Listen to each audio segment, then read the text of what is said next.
What's going on, guys? Coach Joe here at the Lions Den, and today we have some special guests who are coming to train, do strongman training, and then afterwards we're going to do a podcast. So while they're training, I'm going to get some footage, but they're going to introduce themselves now. How's it going there, folks? I'm Rick Robotin. This is my buddy C-Match. We are the white belts in life, here to work out with Coach Joe. It's going to be awesome, so let's get it rolling.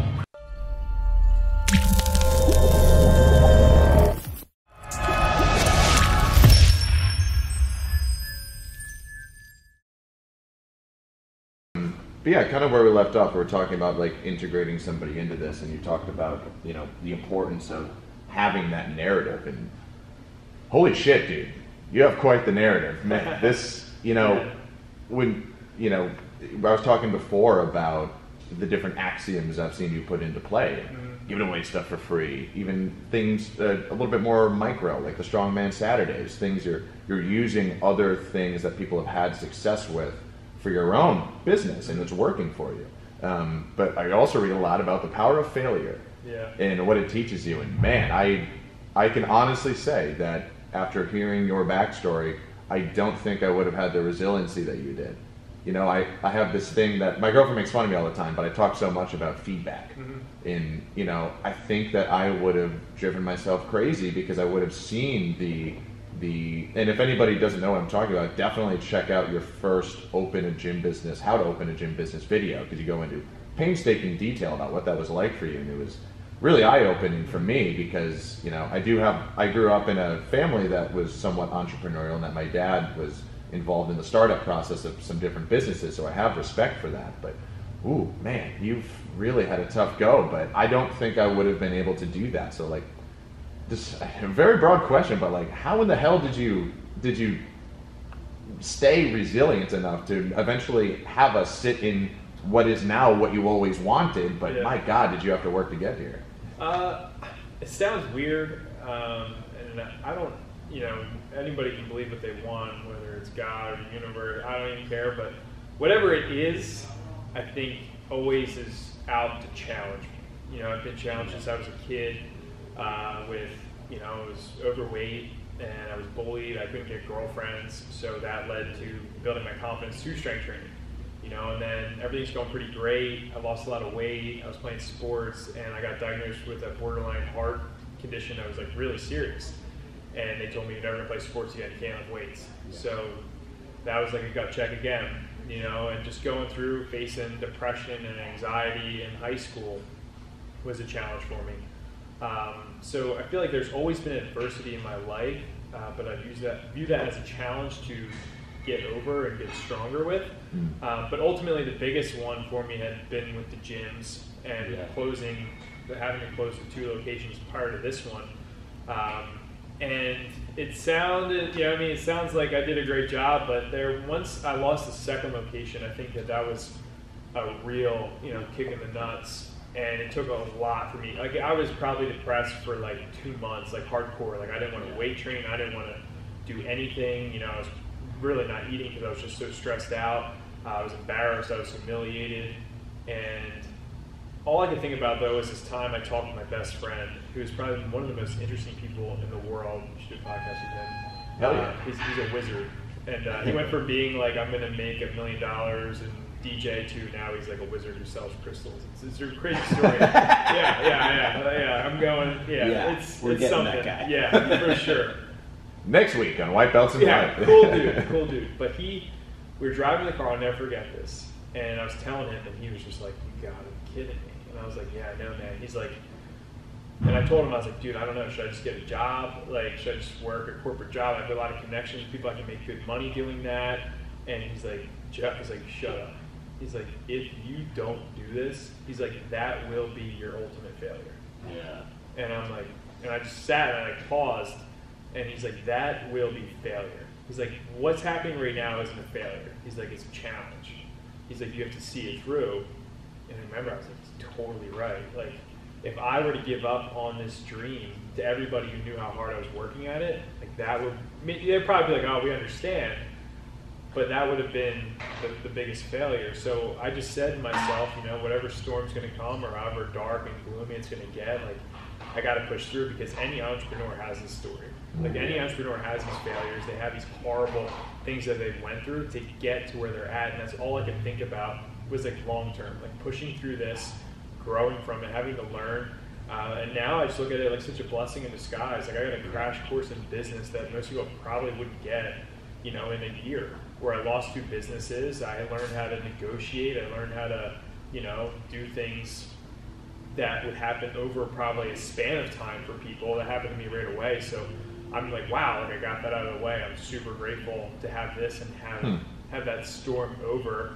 Granted, there's going to be lots of bumps and stuff along the way, but I mean, man, to lose 2 businesses that early on and have to have like top of the world hype and have a whole lot of people following you to all that's away and, not making money and, so it just kind of teaches you. And I have this quote on my arm that says, the pain you feel today is the strength you feel tomorrow. And I constantly just reminded myself of that, like all this pain, all this struggle is going to make me a stronger and a better person. And now it's like, oh, that month sucks for revenue. It's like, it's not a big deal. You know what I mean? Or like, I got this. We're still open. I can't cash my paycheck for a couple of weeks. Well, listen, I did it for 8 months. Like, you know what I mean? So it's just perspective now.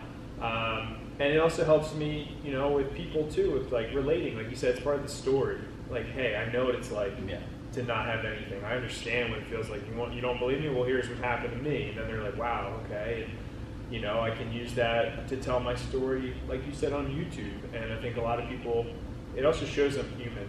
And it shows like, if this guy can do it, right, with whatever, like you guys can do it too. So, and I'm nothing special. I always tell them, like a regular guy who worked hard for everything. So that's one thing you have to work at is that work ethic. You know what I mean? And if you can do that and you stay persistent and you keep hunting it down, it's going to happen. It's just a matter of time. But a lot of people who have that dream or that vision, like you said, you're working different jobs to be a stand-up comedian. It's like if you give up, you're not going to make it. But if you keep pushing, something's going to click. You're going to meet the right person. You're going to get that opportunity. And all the 15, 10, 20 years you put into it will all pay off for that moment. So. And that's kind of like I've had my own sort of like different issues with depression and mental health and stuff like that. Especially when I was a teenager, like late high school. Yeah. And that all kind of culminated right around my senior year with actual like a straight up suicide attempt. Yeah. But like it didn't take, obviously. I'm here today.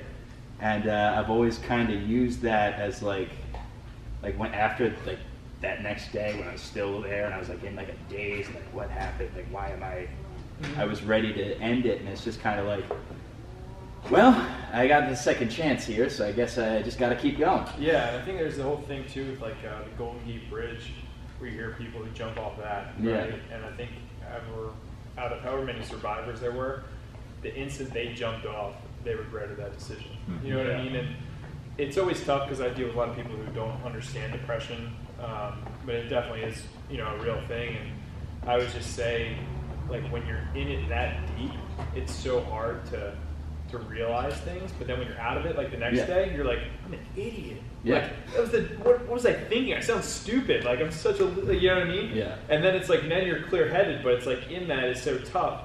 But especially with like the gym stuff going on, the biggest thing that had helped me was such a good support system, because like really I wasn't that bad, since I was in high school, like you were saying. Like I thought I did so much work on myself with like meditating, exercising, and just I changed myself completely. The people who knew me back then to now are like, wow, he's really changed himself as a human being in the way I can look at things. But that was tough, and for me to say I could do that on my own is a complete lie. Like I had to have a support system to get me through that moment. And like I talk about my best friend, and I always tell people, if you are that deep or dark, right, find someone who makes you laugh. Like, you know what I mean? Like be around somebody who, even if like you're thinking about killing yourself, but they can make you crack a smile just for that 1 second, you can't be upset if you're laughing. You really can't. So that's something that really helped me get out of that whole situation. It's a good support system. I've had issues with mental health, but not to the same degree. I've had more, like, I'd say my struggles have fallen within the range of anxiety more so than depression, just kind of like, but it's similar in that it almost feels like you're under the influence of a substance, right? It's like you were saying, like the day after, you're hungover, you're like, what the hell? Like, why? Yeah. But when you're in it, it's just, you're under the influence. You're, it's not, there's no and that's another thing too. It's like it kind of is related to. I recently gave up drinking, and so one of the things that a lot of people would say to someone who had a problem with drinking, like I did, they'd say like, "Oh, well, the real you comes out when you're drunk." No, it doesn't. Yeah. It's the person I am 7 days a week. Like Yeah. what I do in my actual life. That's who I am, not when I'm drinking. And it sounds like the struggling with depression could potentially be described in a similar setting. It's, you know, that's not necessarily who you are, but it's just something you're coping with at that moment. And it's hard to upset that momentum and then go towards. But, you know, if someone, like you said, is able to just even have you crack a smile or, you know, say something funny or just get you even temporarily out of that like stasis mode. It's a pattern interruption is what it is. And I believe, when you're feeling that, like even like running the gym now, it's like I don't really get depressed, but I get anxiety, like from stress sometimes. The best thing for me to do is get out of the gym. You know, it's as simple as that. But sometimes when you're in it, you're like, oh, this is what I got to do. I got to get my hours in. It's tough. So you have people who keep you in check. You know, like my manager's just like, yo, get out, go for a hike, you know, go do something. And then I'm like, I'm good. You know, it's like that good reset. But all it did was take me, you know, just have someone say, go outside for a little bit, and then I'm back, and it's good. And it's important, like you said, like to just not let it bottle up and just like become that all-consuming thing. Just literally just be like, hey, something's happening. So somebody could just pull you. You gotta be vulnerable, like we said earlier. What, you know, you've been public about, you know, coping with some mental health stuff during this time of adversity in your life. You made videos about it. You've talked about it here. How did you persist in the fitness industry? Number one, those times of adversity, how did you still remain able to love this in the same way? Because it was damaging you at that time. It was bringing great stress and great harm into your life, but you were able to remain in love with it enough to now make this final iteration of your dream. And number two, did you ever feel like, you know, when I have anxiety or something, being a trainer, you're supposed to be that resource of positivity. You're supposed to be that resource of energy. Come on, guys, let's go. And here you are, you know, barely keeping it together. I've been in that situation myself, so, you know, and I haven't faced nearly the same adversity professionally as you have. So, you know, how did you remain able to stay in love with this? And how did you still function as a professional within this field in, you know, it favors so deeply positive energy and that kind of thing, you know? Yeah, I would say the one thing I always thought, even in the darkness of stuff, was how good I felt when I was done training. You know, and trying to look at that as like, it's so tough to get going. Even today, it's hard for me to get going. But after that workout, it always feels so good. There's the endorphins. It's its own substance you deal with then that you create naturally. And you get that high off of, wow, I completed something, or just the fact of like that it's a challenge. Okay, I'm depressed, right? Everything's going wrong, but if I get this done, it's momentum. It's going to help me get out of that. So definitely say that's what I would look forward to, is kind of just that end feeling. And a lot of people you talk to about me is I practice what I preach. I'm not going to sit here and go on YouTube and tell you about these things and, you know, whatever, and not do it. So it's like, I always like the Joe Rogan, if you were the hero of your own movie and the screen was playing, like, what would that guy do? Right? This guy's got the world against him right now. Whatever bad luck, karma, whatever, like, what would he do? Right? The hero of the story would get the hell up, right? He would go fight. He would go do some craziness, like he'd go run at 4 a.m, something wild. So whenever I get super down with that, I just think like, you know, what do I got to do? Like, what's the story that I got to create, or what do people want to see? Like, what's that motivational video that I want to watch? Like, I want to be that guy. So that's kind of what's helped me. And with dealing with people too, you know, it's tough when I have really bad days. Like, no one in here really knows I have a bad day. Maybe one time people are like, oh, something's wrong with him. But for the most part, like, I don't want to convey that stuff to people because, you know, everyone in here knows who's that leader. And it's like, you know, in 300, the movie with, you know, you guys have seen that, right? It's like, you know, that guy's getting arrows ripped through him, and no, he's not batting an eye. And it's like, what does that do to the morale of all those Spartans, right? They're going to keep swinging. They're going to keep fighting. So it's always tough whenever you see the leader go down, you know, and I never want to be that person who goes down. So even when times are tough, I got to put that game face on and, you know, keep inspiring people. And then sometimes I'll be like, yeah, that day, it was a bad day. They'll be like, really? And I'll be like, yeah. well, you didn't show it, good. You know, I don't want you to see that. So kind of makes them instill a kind of that same drive. And as a trainer, I think that's kind of what motivates me getting through sessions with people. Like when I have like a block day, I've got like 4 hours straight of clients back to back to back. But that what you said about that post-workout feeling, when you see your client leave, like they're standing up a little bit taller, they got sweat all over, but you can see like they got something out of that more than just physically. Yeah, it warms my heart. Yeah, it just gives me chills, you know. And I'll leave it with like this comment on this topic is it can always be worse. What's going on, guys? Thanks for listening to a segment or keynote of that podcast. There's so much more content that if you are a podcast listener, you're gonna want to check them out. I'll put the link in my bio. Listen to the whole thing while you're driving, while you're at home, whatever you're doing, and you'll learn a lot more about my backstory and how to get through any trials and tribulations in your life. Thank you.